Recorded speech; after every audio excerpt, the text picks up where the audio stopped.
Olá, como estão os nossos estudantes da Bíblia Sagrada? Estamos estudando aí o livro de Marcos, né? Temos o nosso guia de estudo, a nossa lição da Escola Sabatina, que está tratando justamente dessa questão do Evangelho segundo Marcos. Nós já estamos no nosso estudo número 6. E, nossa, eu estou feliz da vida porque muitas pessoas têm me mandado ali uma mensagem, um comentário, têm apreciado muito o que temos falado, o nosso estudo, nossa interação.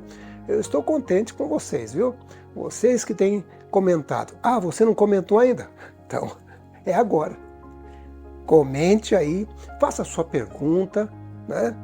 Deixe o seu comentário, diga de onde você está assistindo e manifeste aí com o seu positivo, né? Se inscreva no canal, vamos aumentar o número de estudantes do nosso canal Chegou a Hora. E aliás, não é só o livro de Marcos, estamos estudando também o livro de Daniel, estamos em Daniel capítulo 11, nossa vida. Vou dizer para vocês, esse capítulo 11 é fantástico porque está conectado com Israel. E eu creio que é do tempo atual, viu? Dê uma olhada lá. Começa a estudar Daniel, especialmente Daniel 10, 11 e 12, que é o que estamos vendo neste momento. Tá bem? Ative aí o sininho das notificações para receber sempre um sinalzinho para mostrar que um novo vídeo foi postado ali no YouTube para você conseguir assistir. Tá bom? Muito obrigado, que Deus abençoe a todos vocês. Olha, eu ainda lembro a vocês, se você não tem o nosso guia de estudo, né? Esse guia de estudo aqui, você pode adquirir na Casa Publicadora Brasileira, né? Ou então ler através da internet, acompanhar através da internet no link que eu tenho colocado aqui, tá bom? Mas antes de estudar a Bíblia Sagrada, vamos orar, né? Querido Pai Celestial, a Ti toda a honra e toda a glória, porque o Senhor é santo, justo e bom. Estamos iniciando hoje mais um estudo de Tua Palavra no livro de Marcos. Abra nossa mente ao entendimento. Abençoe a cada pessoa que ora comigo nesse momento. Ó Senhor, atenda às necessidades de cada um de acordo com a Sua grande misericórdia. Eu te peço em nome de Jesus. Amém. E você diz, eu creio em nome de Jesus. Amém. Se você crê, coloque aí nos comentários, eu creio no poder da oração. Porque a oração é poderosa, não é? Jesus orava, nos deixou o exemplo e nós também devemos orar. Bom, o estudo de hoje vai tratar do livro de Marcos no capítulo 7 e o capítulo 8. Vamos analisar novamente alguns episódios na vida de Jesus. E o título do nosso estudo é De Dentro para Fora. E eu já vou dizer para vocês que o assunto de hoje não tem nada a ver com comida, nada com veneno, nada com droga. Mas vai tratar de duas coisas interessantes: tradição e fé. Tradição e fé. Na verdade, nós vamos falar um pouco sobre a tradição versus mandamentos divinos. Se você tiver aí o seu guia de estudo, você pode abrir inclusive na parte de domingo, que é onde iniciaremos com esse tópico. E aqui é apresentado uma longa leitura do livro de Marcos, no capítulo 7, do verso 1 ao verso 13, que trata justamente desse assunto, da tradição dos anciãos lá de Israel versus mandamentos divinos que foram prescritos lá no Monte Sinai, ou mandamentos que vêm desde o Éden, não é? Então, vamos dar uma lida na Bíblia Sagrada, mas antes eu vou passar para vocês o verso para memorizar. Diz assim: não existe nada fora da pessoa que entrando nela possa contaminá-la, mas o que sai da pessoa é o que a contamina. Muitas pessoas pensam que Jesus está falando aqui de comida. Mas não é verdade não, vocês vão ver isso ao longo do nosso estudo. Vamos então ler a Bíblia? Tome a sua Bíblia e vamos lá para Marcos capítulo 7, a partir do verso 1. Diz o seguinte: Aliás, é interessante dizer que o título na minha Bíblia aparece assim: Jesus e a tradição dos anciãos. O que contamina o homem? Então, Jesus está aqui falando sobre a tradição dos anciãos. Vamos ler. Ora, reuniram-se a Jesus os fariseus e alguns escribas, vindos de Jerusalém. E vendo que alguns dos discípulos dele comiam pão com as mãos impuras, isso é, por lavar, e Marcos explica aqui, pois os fariseus e todos os judeus, observando a tradição dos anciãos, não comem sem lavar cuidadosamente as mãos quando voltam da praça, não comem sem se aspergirem. E há muitas outras coisas que receberam para observar, como a lavagem dos copos, dos jarros e vasos de metal e camas. Vejam, algumas tradições foram adicionadas à Bíblia Sagrada. Sabe, isso permanece até hoje mesmo. Quando você vai, por exemplo, lá no Muro das Lamentações, muitas pessoas, antes de chegarem ao Muro das Lamentações, muitas não, todos têm que colocar uma cobertura aqui na cabeça, né? Se a mulher põe um véu, se o homem põe o quipá, ou um chapéu, ou um boné, não importa. Tem que se cobrir. Isso é uma tradição, né? Também existem umas torneirinhas para você se lavar ali, lavar as mãos. Ou seja, a tradição. Na verdade, nem sempre era uma lavagem completa das mãos. Você vê que era aspergir, ou seja, um pouquinho de água só, né? Fazer de conta, né? Era algo tradicional. Segue dizendo a Bíblia Sagrada. Interpelaram-nos os fariseus e os escribas, por que não andam os teus discípulos de conformidade com a tradição dos anciãos, mas comem com as mãos por lavar? Então agora eles estavam criticando os discípulos de Jesus, que não estavam lavando as mãos. Eu lembro que quando estava na África, uma vez a gente foi visitar uma tribo chamada a tribo Masai. E a mãe de alguma das crianças ali começou a lavar a mão das crianças, mas a água era tão barrenta que parecia que mais sujava do que limpava, né? E eu fui comentar com a minha esposa, né? Mas ela lavou as mãos ali com aquela água barrenta, é a água que eles tinham, né? E eu falei para minha esposa, você não imagina, a mãe estava lavando a mão das crianças com uma água barrenta. E minha esposa falou assim, eu estava lá na cozinha, você viu que o arroz é marrom? Não é tempero, foi feito com aquela água. Então era a água que eles tinham, né? E eles lavavam as mãos, porque aprenderam a lavar as mãos, né? A Bíblia segue dizendo o seguinte: respondeu-lhes, bem profetizou Isaías a respeito de vós, hipócritas! Como está escrito, este povo honra-me com os lábios, mas o seu coração está longe de mim. E em vão me adoram ensinando doutrinas que são preceitos de homens. Negligenciando o mando de Deus, guardais a tradição dos homens. Olha o que mais diz aqui. E disse-lhes ainda, jeitosamente rejeitais o preceito de Deus para guardardes a vossa tradição. Então, hoje ainda acontece algo parecido, sabe? O mandamento de Deus, por exemplo, diz, não farás para ti imagem de escultura. Mas a pessoa faz e fala assim, não, eu não estou, isso não é idolatria, eu estou só adorando o que ela representa. Esse foi o pecado que aconteceu lá no Monte Sinai, não é? Fizeram um bezerro de ouro e disseram, representa o Deus Jeová. Era idolatria. Segue dizendo, pois Moisés disse, honra teu pai e a tua mãe, e quem maldisser a seu pai e a sua mãe, seja punido de morte. Vós, porém, dizeis, se o homem disser a seu pai ou sua mãe, aquilo que poderias aproveitar de mim é corbã, isso é, oferta para o Senhor. Então, o dispensais de fazer qualquer coisa em favor do seu pai e de sua mãe, invalidando a palavra de Deus pela vossa própria tradição, que vós mesmos transmitistes, e fazeis muitas outras coisas semelhantes. Ou seja, a pessoa não queria cuidar do pai e da mãe. Aí ele pegava e falava assim, o salário é corbão, ou seja, está dedicado ao Senhor. Se está dedicado ao Senhor, não posso pegar e dar para você, pai e mãe. Vocês se virem aí. Eu não estou pecando. Né? Mas ele continuava usando o salário. Né? Outra coisa parecida, ele tinha uma casa que estava alugada e o pai estava morando numa tabera e ele dizia assim, olha, essa casa aqui eu dediquei ao senhor. O senhor continua morando aí nessa casinha simples aí, né? Quase caindo aos pedaços, porque essa aqui está dedicada ao Senhor. Na verdade, era um jeito de escapar dos mandamentos de Deus.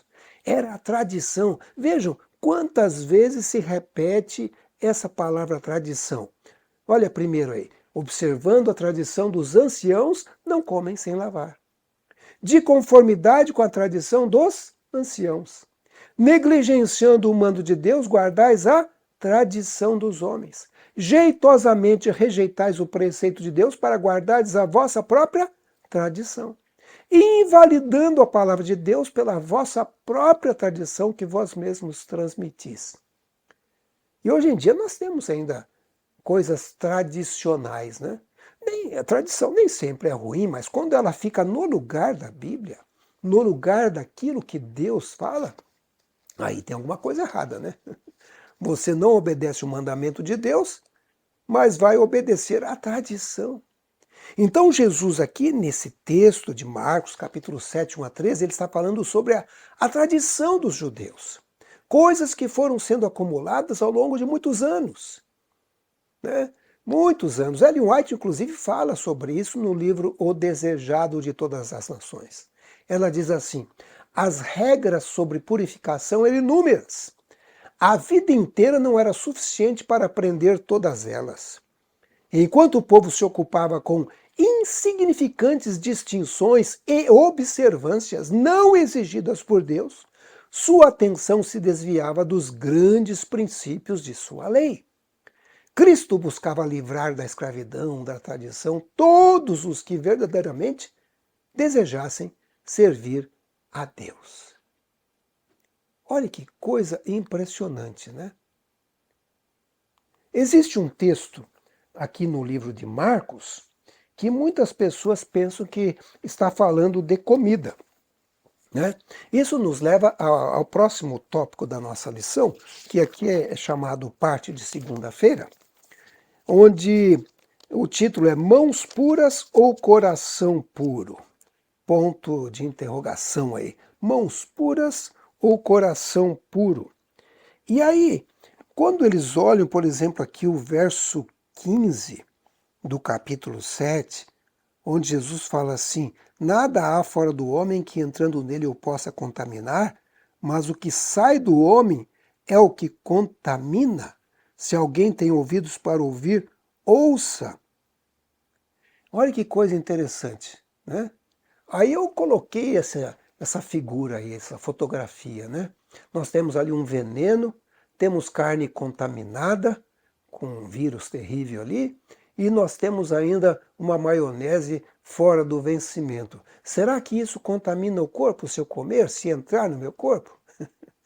Mas Jesus disse que não contamina. Né? Jesus não estava falando de leis alimentares. Não estava. Tanto é que se você ler na Bíblia, o verso 17 diz assim, quando entrou em casa, deixando a multidão, os seus discípulos o interrogaram acerca da parábola. Ah, parábola. Parábola é uma ilustração. Nem sempre é a realidade completa, não é?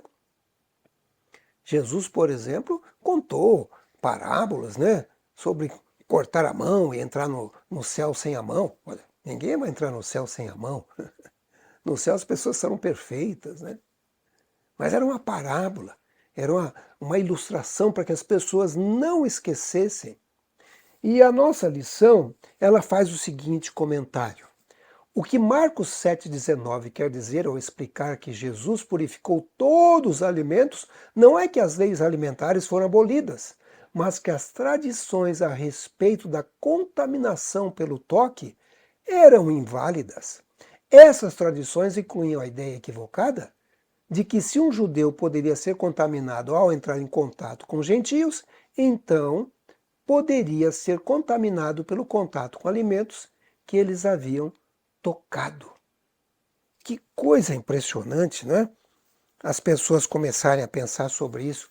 Ellen White, inclusive, no livro Desejado das Nações, ela diz assim: os costumes e tradições tão altamente considerados pelos rabinos eram deste mundo, não do céu. Por maior que fossem sua autoridade para com o povo, não podiam resistir à prova da parte de Deus. O comentário bíblico adventista. E aqui tem alguns comentários que eu gostaria de ler para vocês. Um deles fala assim: o contexto deixa claro que Jesus não estava colocando em dúvida qualquer preceito do Antigo Testamento, mas negando a validade da tradição oral. Aqui, especificamente, trata-se da tradição que declarava que o alimento ingerido com as mãos não devidamente lavadas, no sentido ritualístico, tornava-se a causa da contaminação. Se Jesus, nesse momento, eliminasse a distinção entre alimentos puros e impuros, é evidente que Pedro, mais tarde, não teria reagido à ideia de comer alimentos carnes imundos como fez. Lembram da história? Pedro teve uma visão, desceu ali uns animais impuros e ele ouviu uma voz que dizia: mata e come. Ele dizia: não, não posso, eu nunca comi animal imundo. Então, veja, esse episódio ocorreu depois, não é? Diz mais aqui: o problema em discussão entre Jesus e os fariseus nada tinha a ver com o tipo de alimento a ser consumido, mas apenas com o modo com que era ingerido, se com ou sem o ritual da purificação das mãos. Com ou sem o ritual da purificação das mãos. Em outras palavras, comer sem lavar as mãos não teria qualquer efeito moral sobre os seres humanos. Então, faça a prova aí. Coma lá o alimento contaminado, a carne contaminada, o alimento vencido, vê se não vai fazer mal. Vai fazer mal sim, com certeza, assim como alguns alimentos que a Bíblia condena, lá em Levítico 11, que hoje mais do que nunca muitas pessoas, ao estudarem, percebem que são animais imundos na verdade, né? Hoje está mais do que provado que certos animais não fazem bem à saúde. Certos tipos de carne, né, não fazem bem à saúde. Sabemos que certas combinações alimentares também não fazem bem à saúde, né? Hoje a saúde está em alta, muitas pessoas querem ter um corpo saudável e procuram eliminar aquilo que faz mal e escolher aquilo que faz bem, né? Nós vamos falar agora da fé. Falamos da tradição e vamos falar da fé. E aparece aqui uma outra história. Agora Jesus sai em viagem, né? Ele sai desse local e vai lá para o exterior. Vai para outro país. Ele vai para a região de Tiro e Sidom. Naquela época não precisava de passaporte, né? Passava a fronteira sem problema. E Jesus chega naquele local. Eu vou ler para vocês, está em Marcos capítulo 7, 24 a 30. Olha o que diz aí. Levantando-se, partiu dali para as terras de Tiro e Sidom. Tendo entrado numa casa, queria que ninguém o soubesse. No entanto, não pôde ocultar-se. Porque uma mulher cuja filhinha estava possessa por um espírito imundo, tendo ouvido a respeito dele, veio e prostrou-se-lhe aos seus pés. Essa mulher era grega, de origem cirofenícia, e rogava-lhe que expelisse de sua filha o demônio. Mas Jesus lhe disse: deixa primeiro que se fartem os filhos, porque não é bom tomar o pão dos filhos e lançá-lo aos cachorrinhos.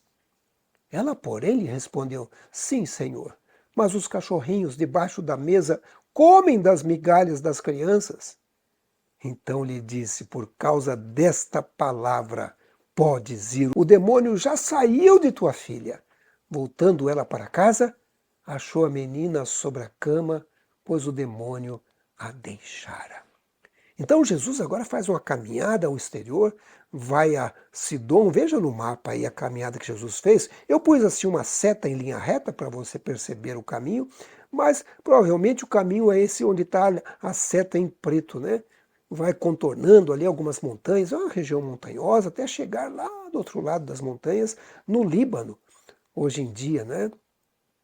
Agora, a pergunta é por que será que Jesus respondeu de maneira tão dura àquela mulher, chamando-a indiretamente de cachorrinha?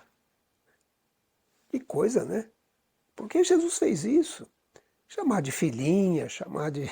Né? Nós vimos na semana passada ele chamando a menina de cordeirinha, né? De ovelhinha, né? Ah, tudo bem, mas cachorrinha? Ellen White explica isso no livro Parábolas de Jesus, na página 99. Ela diz assim: o Salvador demonstrou divina compaixão para com a mulher Ciro-fenícia. Seu coração se comoveu ao ver sua aflição. Desejava dar-lhe imediata segurança de que sua oração fora atendida. Porém, desejava dar aos discípulos uma lição, e por um tempo pareceu desprezar o clamor daquele coração torturado. Depois de ser manifestada a sua fé, falou-lhe palavras de louvor e a enviou com a preciosa bênção pela qual orava. Os discípulos jamais esqueceram essa lição e foi registrada para mostrar o resultado da oração perseverante. Veja, a mulher não desistiu. Ela podia simplesmente, me chamou de cachorro aqui, eu vou embora. Mas não. Ela aceitou a condição e pediu uma migalha ali, né? Não precisava nem ser o pão inteiro, só uma migalhazinha já estava bom, né? Aliás, a lição comenta isso falando dessa forma do pão e da migalha. Diz assim a nossa lição: a resposta da mulher revela a sua fé. Chamar de migalha o poderoso milagre de curar sua filha à distância indicava que o poder de Jesus era especialmente grande. Se aquele milagre era uma migalha, o que seria um pão inteiro? Além disso, a resposta mostrava que atender aquele pedido era uma questão pequena para Jesus. Ele ficou comovido com essa fé e atendeu ao pedido daquela mulher. Deixa eu dizer uma coisa para você. Jesus tem um pão inteiro de milagres para a nossa vida. Ele tem um pão inteiro de milagres para você.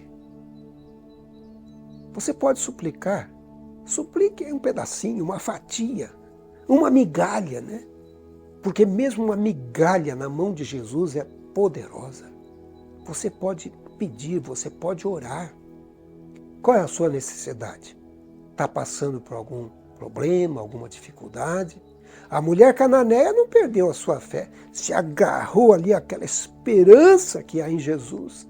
Não sabia quando ele ia voltar ao país de novo, se é que ele ia voltar. E ela falou assim, é hoje ou nunca. Preciso, nem que seja uma migalha, né, que caia da mesa aí dos judeus. Né? E ela continuou suplicando ao Senhor a bênção que ela precisava. E o livro Desejado das Nações tem um capítulo que amplia essa história. E eu recomendo, é o capítulo 43. O título é Derrubando Barreiras. Vai lá, dá uma lida. Está na internet também o livro. Você pode procurar o livro O Desejado das Nações na internet, capítulo 43, Derrubando Barreiras. Ali, eu separei um trechinho. Ellen White diz assim: por sua maneira de lidar com ela, Jesus mostrou que aquela que era considerada como uma rejeitada de Israel não era mais uma estranha, mas uma filha na família de Deus. E como filha, tinha o privilégio de partilhar das dádivas do Pai. Você também é filho. Você também é filha. Você pode pedir a bênção. Uma bênção que somente Jesus pode dar para você. Qual o milagre que você precisa na sua vida? O que é que está trazendo angústia no seu coração? Eu quero orar por você agora. Vamos juntos suplicar ao Senhor. O que será que você precisa? O que será que eu preciso? Vamos orar juntos. Ou deixe o seu pedido de oração aqui nos comentários. para que eu possa também orar por você? Vamos orar, feche seus olhos. Vamos aproveitar a oportunidade e pedir a migalha, uma fatia desse pão maravilhoso que é Jesus. Querido Pai, Pai de bondade e de misericórdia, a Ti toda a honra, glória e poder, porque o Senhor é santo e digno de adoração. Estamos estudando, Senhor, esse milagre, um milagre que o Senhor operou na vida da filha dessa mulher estrangeira. E aqui hoje, também queremos essa bênção. Somos estrangeiros nessa terra estranha, mas nós aceitamos, Senhor, mesmo que seja apenas uma migalha desse poder, do poder que vem de Jesus. Talvez essa pessoa que está assistindo agora, Senhor, como estrangeira também, talvez morando num país estranho, fora do Brasil, mas o Senhor está aí ao lado dela e está disposto a cuidar das necessidades, dos anseios do seu coração, meu Pai. Veja essa pessoa que está angustiada com a filha ou com o filho, talvez esteja doente, ou talvez se desviou pelo caminho do mal. Tenho recebido alguns pedidos de oração pelos filhos, alguns que estão com a cabeça meio fora de órbita, nos maus caminhos dessa vida. Opere um milagre nesses filhos, Senhor. Acalme o coração dessa mãe e desse pai. Adote também esse menino, essa menina como filho querido e opere um milagre, Senhor. Opere um milagre na família. As famílias hoje estão bombardeadas pelo inimigo, Senhor. Pai, veja essa pessoa. Está sofrendo com essa doença, sente dores, não sabe o que vai fazer. Precisamos de uma migalha do seu poder de cura, Senhor. Alivie as dores, cura a alma, cure o corpo. Elimine o pecado, transforme o coração, renove a mente. O Senhor o criou, o Senhor tem o conhecimento, o Senhor tem o poder para curar. O Senhor está vendo, Senhor, essa pessoa que está passando por necessidades? Ela não sabe como vai resolver essas questões com dívidas, talvez desempregada. Eu sei que o Senhor tem a solução e o milagre para ela também, Senhor. Oh, Senhor, veja essa família desunida, com brigas, desentendimento. Por favor, meu Pai, traga a paz e o amor de volta. O Senhor mesmo disse, pedi e dar-se-vos-á, buscai e achareis, batei e abrir-se-vos-á. É por isso que esses teus filhos estão pedindo, estão buscando, estão batendo. Abra a porta, meu Pai. Opera um milagre para a tua honra e para a tua glória. Nos dê hoje essa migalha de poder.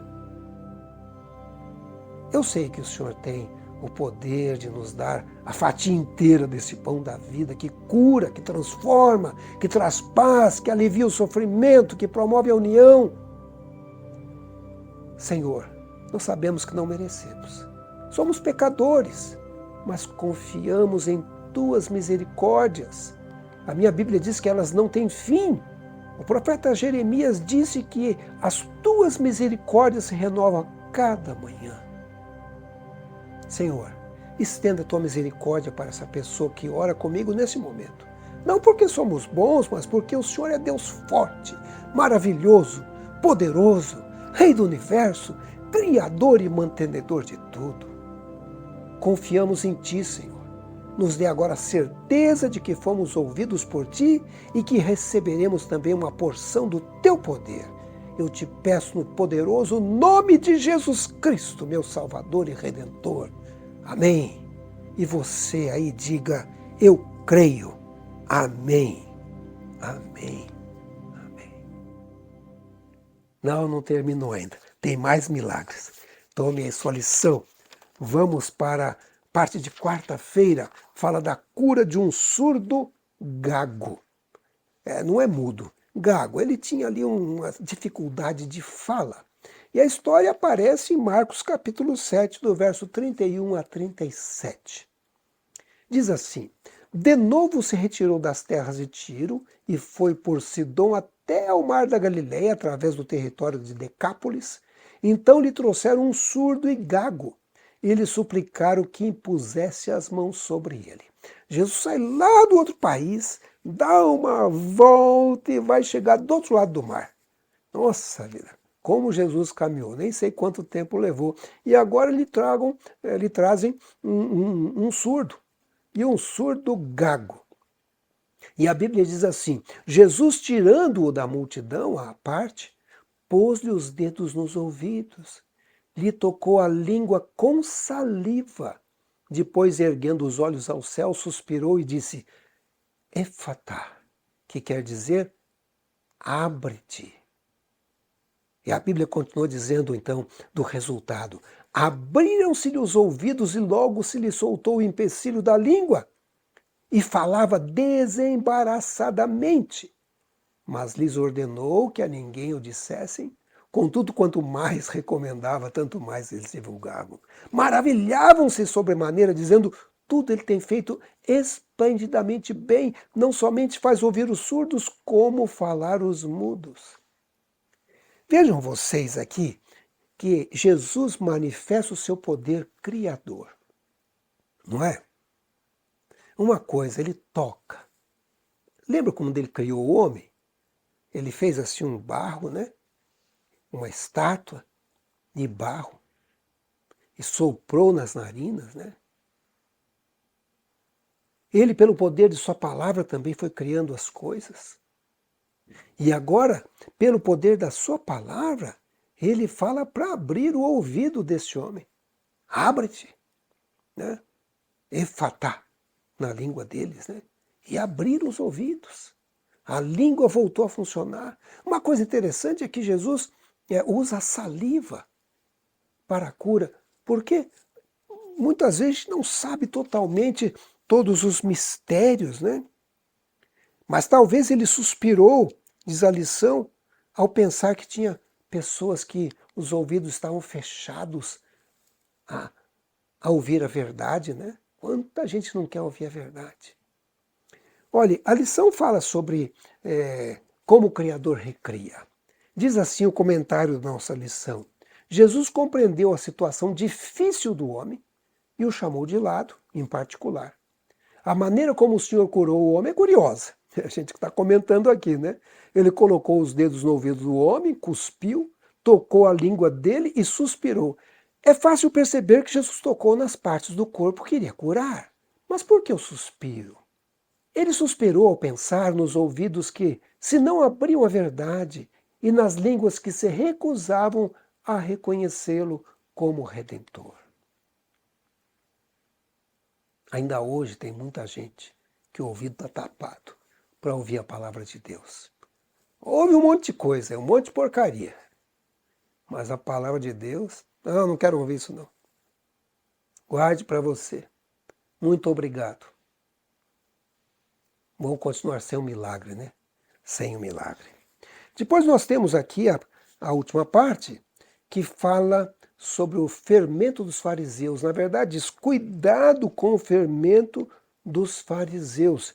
O texto indicado é o de Marcos, capítulo 8, verso 11 a 13. Vamos ler juntos. E saindo os fariseus, puseram-se a discutir com ele e, tentando, pediram-lhe um sinal do céu. Jesus, porém, arrancou do íntimo do seu espírito um gemido e disse: por que pede essa geração um sinal? Em verdade vos digo que a esta geração não se lhe dará sinal algum. E deixando-os, tornou a embarcar e foi para o outro lado. Que coisa, hein? Eles queriam um sinal. Gente, o tanto de sinal que Jesus tinha feito. Expulsado demônios, curado paralíticos, multiplicado pães e peixes. Jesus já tinha feito diversos milagres, agora eles pedem um sinal. Muitas vezes, Jesus já operou milagres na nossa vida e a gente quer mais um sinal, né? Eu sei que Deus pode dar um sinal, como já deu sinais para mim também. Mas sabe, nós devemos crer e aceitar que Deus já operou um milagre na nossa vida, né? Como nós vimos essa mulher que creu que Jesus iria curar sua filha. Como vimos em outra ocasião, Jesus curando, tocando, né? E aqui na parte da lição diz assim, Jesus falou sobre o pecado contra o Espírito Santo, lembra? Se os ouvidos e os olhos estiverem fechados, milagres e sinais do céu não serão capazes de convencer, mas seriam descartados como tudo que aconteceu antes. Mesmo os milagres não são suficientes para convencer os incrédulos obstinados. Você se lembra no episódio da arca, quando vieram aqueles animais todos de diversos locais, de par em par, quantidade exata, e começaram a entrar dentro da arca? Aquilo foi um milagre tremendo, e nem com aquele milagre as pessoas aceitaram entrar na arca. Você se lembra do faraó, que viu as pragas caírem, o poder de Deus sendo manifestado, e nem com aqueles milagres ele se converteu. Jesus já havia operado dezenas, talvez centenas de milagres, diante dos olhos desses escribas, os fariseus, né? Mas estavam com o coração fechado ao Espírito Santo e parece que nada podia mudar. E aí nós temos aí os versos 14 a 21, Jesus falando aos discípulos, ele diz assim, ora, aconteceu que eles se esqueceram de levar pães e no barco não tinham consigo senão um só. Preveniu-os Jesus dizendo, vede, guardai-vos do fermento dos fariseus e do fermento de Herodes. E eles discorriam entre si, é que não temos pão. Jesus, percebendo, lhes perguntou, por que discorreis sobre não terdes pão? Ainda não considerastes, nem compreendestes?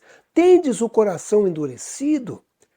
Tendo olhos não vedes? E tendo ouvidos não ouvis? Não vos lembrais de quando partiu 5 pães para os 5.000? Quantos cestos cheios de pedaços recolhestes? Responderam eles, 12. E de quando partiu 7 pães para os 4.000, quantos cestos cheios de pedaços recolhestes? Responderam, 7. Ao que lhe disse Jesus, não compreendeis ainda? Jesus aproveitou ali a oportunidade para alertar os discípulos contra o fermento, entre aspas, dos fariseus, de Herodes, ou seja, os ensinos deles. Esse era o fermento. Esse contaminava, né? Esse contaminava. Mas Jesus não entenderam, aliás, os discípulos não entenderam. Eles pensaram que Jesus estava falando de comprar pão, da padaria, do pão físico, né? E Jesus também queria mostrar para eles que com Deus não há limitação de recursos. Deus é dono de tudo. Agora, o fermento dos fariseus, a dúvida, a falta de fé dos fariseus, isso podia contaminar os discípulos de Jesus, e isso é o que preocupava Jesus, não é? Essa era a preocupação de Jesus Cristo. Ellen White diz no livro O Desejado de Todas as Nações, os discípulos pensavam que o mestre devia ter atendido ao pedido de um sinal do céu. Acreditavam que ele era plenamente capaz de fazê-lo e que um sinal assim reduziria a silêncio os inimigos. Não percebiam a hipocrisia daqueles homens falsos.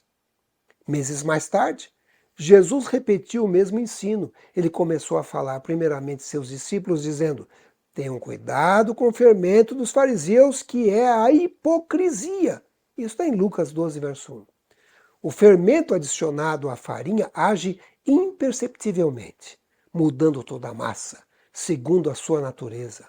Assim, se for permitido à hipocrisia ter um lugar no coração, ela penetra o caráter e a vida. Os escribas e fariseus estavam insinuando princípios enganadores. Esses falsos princípios, uma vez aceitos, atuavam como fermento na massa, nela penetrando e transformando-lhe o caráter. Era esse ensino enganoso que tornava tão difícil ao povo receber as palavras de Cristo. Sabe, hoje em dia também tem muito fermento estranho por aí, tá? Tem fermento estranho na internet, fermento estranho na universidade, fermento estranho nas amizades. Muito cuidado com os fermentos estranhos que podem estragar a sua vida espiritual, né? Muito cuidado com as tradições humanas, com os ensinos de homens que são colocados no lugar dos mandamentos divinos. Muita gente toma a Bíblia Sagrada e fala assim, não, na Bíblia está escrito branco, né? Mas eu acho que o amarelo também está bom. Então eu vou fazer o amarelo. Outros dizem, não, o mandamento diz que é branco. Mas isso foi para o tempo de Israel. Hoje pode ser qualquer cor. E assim eles vão relativizando a palavra de Deus. A gente viu também que Jesus tinha uma preocupação de tudo que sai da boca, porque isso pode influenciar outras pessoas. Uma palavra má, uma palavra ruim, uma fofoca, isso vai contaminando. Então, muito cuidado, é isso que contamina às vezes o ambiente, né?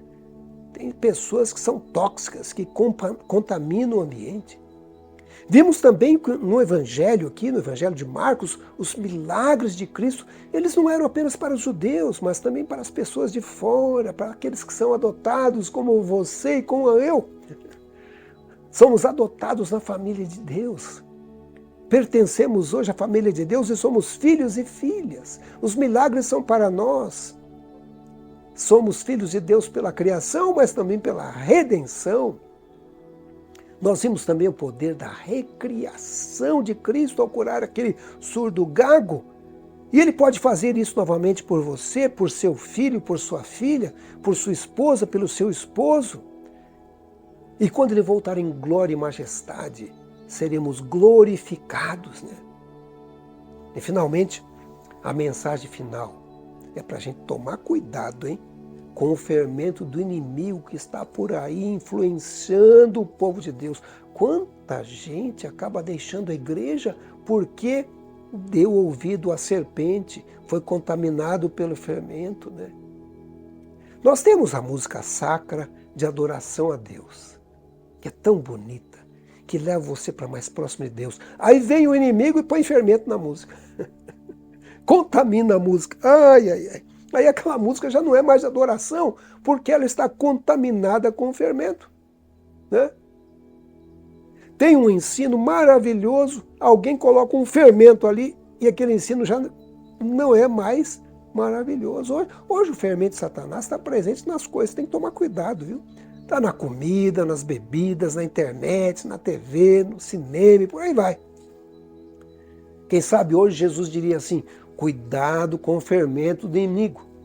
Cuidado com o fermento do anticristo, né? A gente tem que estar esperto nos dias de hoje. E muitas vezes não basta ser esperto, tem que pedir ajuda ao Espírito Santo. Senhor, isso aqui tem fermento? Tira o fermento, Senhor, né?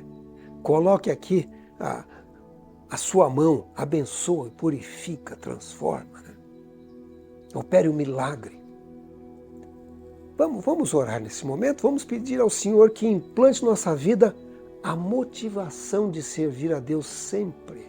Essa motivação vem através do Espírito Santo. Só Ele pode expulsar a hipocrisia e o egoísmo.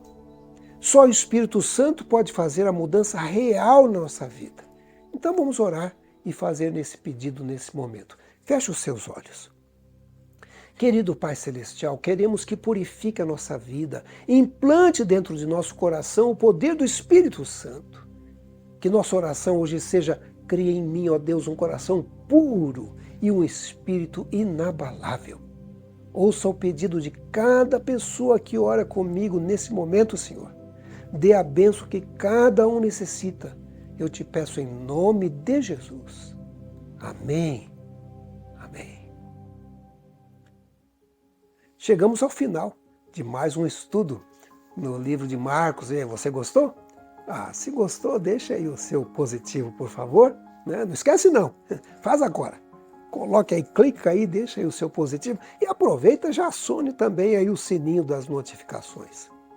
E me diga, você precisa de um milagre na sua vida? Escreva aí nos comentários. O que você precisa? Qual é o seu pedido de oração?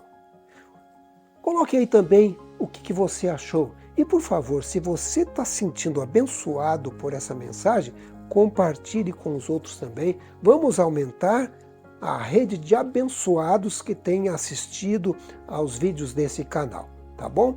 E por favor, vá lá e assista Daniel capítulo 10, 11. Vamos estudar o livro Daniel. Se não assistiu nenhum deles ainda, volte no primeiro, assista a sequência. As profecias são importantes. Paulo diz, não desprezeis as profecias. E as profecias de Daniel são para o nosso tempo. Porque eu sempre digo, né? Chegou a hora da volta de Jesus. E você responde aí, o que você diz? Maranata, ora vem Senhor Jesus. E escreva aí, e eu quero ir com Ele. Que Deus abençoe vocês. Até o nosso próximo vídeo.